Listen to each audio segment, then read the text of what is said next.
Is it just me this week? My name's Toofast Max, and this is The Plug. Hey!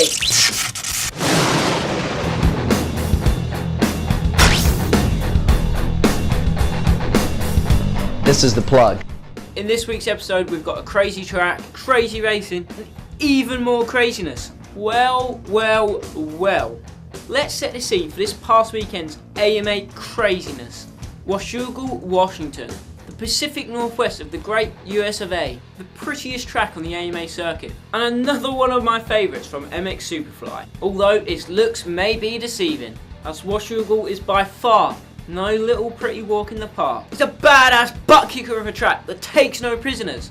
With its deceivingly slippery surface, its tree roots and its shadow pockets, Washougal is treacherous. But that doesn't stop the modern day gladiators from hauling ass, putting on a great show and giving us some crazy racing.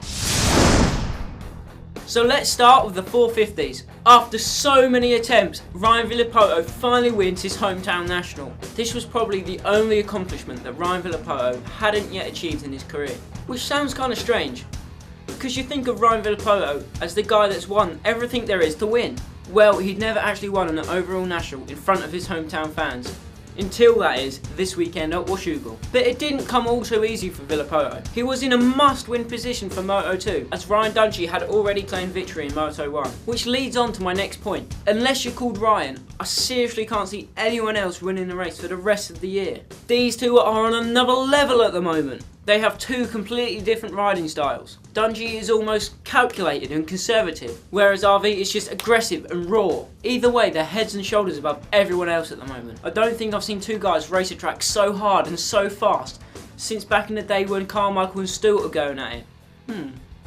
This has got me thinking, and it's got me asking a couple of questions. Firstly, are Dungey and Villopoto pushing the boundaries as far as James Stewart and Ricky Carmichael did? Are they going as fast? Are they racing as hard? Are they that much better than the rest of the field? What do you think?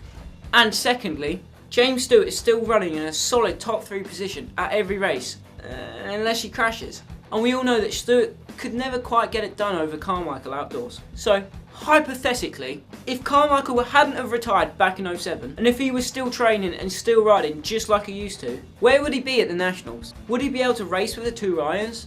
Could he race with the two Ryans? What do you think? What a race that would be.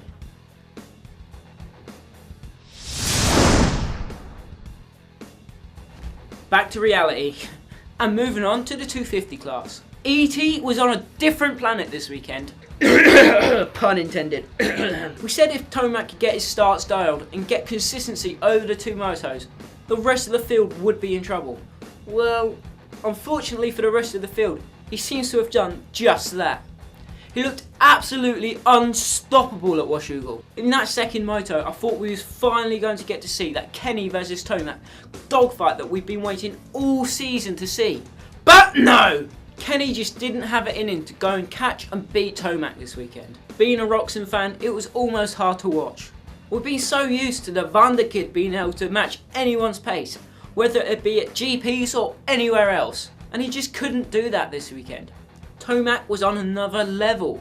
But you just know Kenny's not going to go down without a fight. He's going to be kicking and screaming and clawing at a 1-point lead he now has over Tomac as we go into the final part of the season. And as we saw in Supercross, both of these guys like to make things dramatic. And neither of them will ever give up. Now, moving on to the biggest talking point of the entire weekend. But wait, Max, we've already talked about the 250s and the 450s. What's left to talk about? Lasergate. The main story actually has almost nothing to do with racing motorcycles, but by far it's the craziest thing to have happened this weekend. For those of you that haven't heard about this rather out there story, let me plug you in.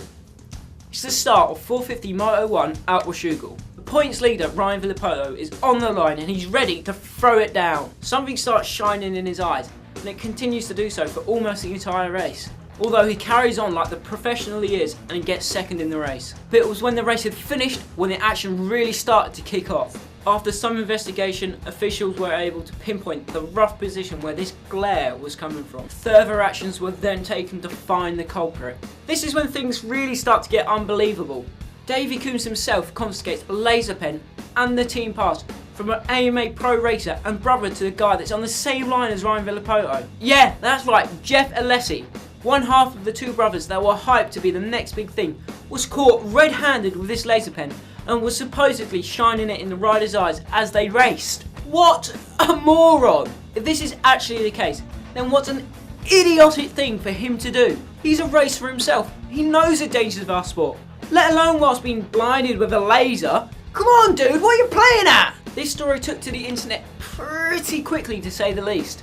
I first saw this story on Twitter from the sometimes controversial moto journalist Steve Mathis, which interestingly led me to see this video, starring none other than Steve Mathis and Tony Alessi.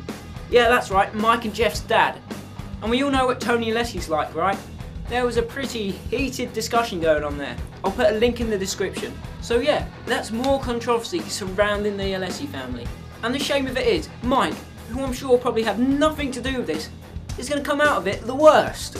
Washougal 2013 won't be remembered as the weekend that Ryan Villopoto finally got his first win at his hometown national, but instead it will be remembered as the weekend that Jeff Alessi got caught playing with a laser. What did I tell you? Crazy stuff, crazy weekend. So what should the consequences of Lasergate be? Should Jeff be punished, or Mike, or the team? What do you think? Use the comments below to let me know. And if you've enjoyed the show, don't forget to like it, share it, and subscribe to our channel. And don't forget to check out dirtbikerider.com for all of your latest motocross news. And if you like what you've seen and you want to see more, click right here to see more. My name's Toofast Max, and this is The Plug.